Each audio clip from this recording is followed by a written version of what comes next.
भएको भएर बस्दाखेरि फेरि माथि चुला के एकै घरका दाजुभाइ बीच महायुद्ध हुन सक्छ?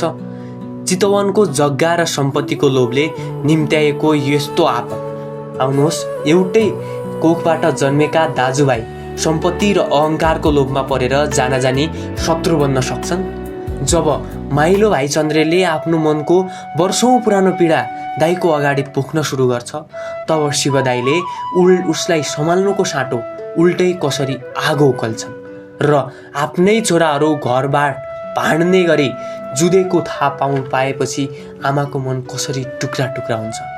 आजको यो भागमा एउटा यस्तो पारिवारिक महासकस निम्तिएको छ जसले तपाईँको मुटु चसक्क पार्नेछ। कृपया भिडियोलाई अन्तिमसम्म हेर्नुहोला। आउनुहोस्, हामी पुरै सिरियल जानौँ जम्मा 5 मिनटमा।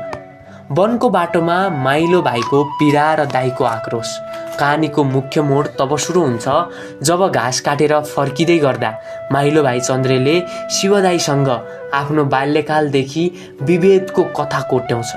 चन्द्रे भन्छ, जेठो दाई रहरको छोरो, कान्छो काखको छोरो, तर म माइलो सधैँ चेपिने, पुराना लुगा मात्र लाउनु पर्ने र जति दुःख गरे पनि गाली मात्र खानुपर्ने।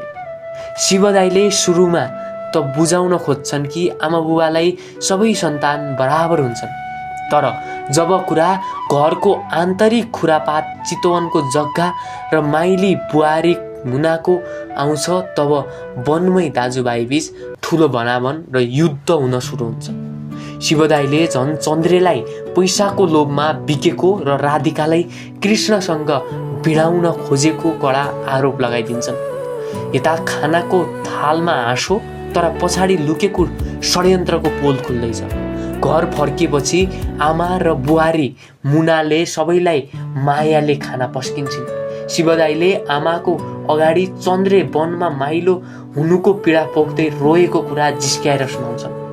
आमाले पनि पुराना दिन सम्झँदै दाजुभाइको मिलन देखेर खुसी हुँदै आफ्नो भागको तरकारी पनि चन्द्रेलाई नै हालिदिन्छन्।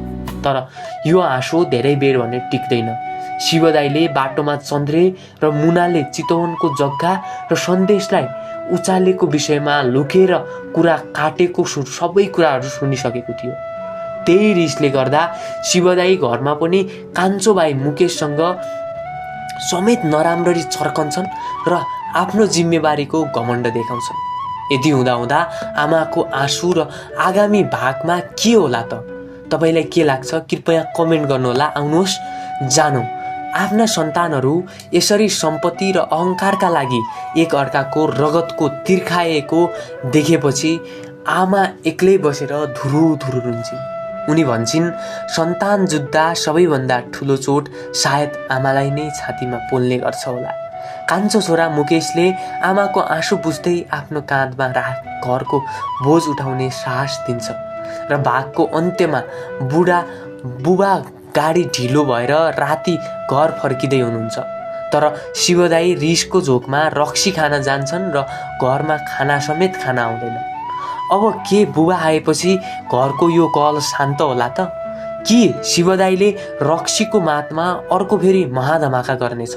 आगामी भागको रोमाञ्चक अपडेटका लागि हाम्रो च्यानललाई लाइक र सब्सक्राइब गर्न नबिर्सनुहोला।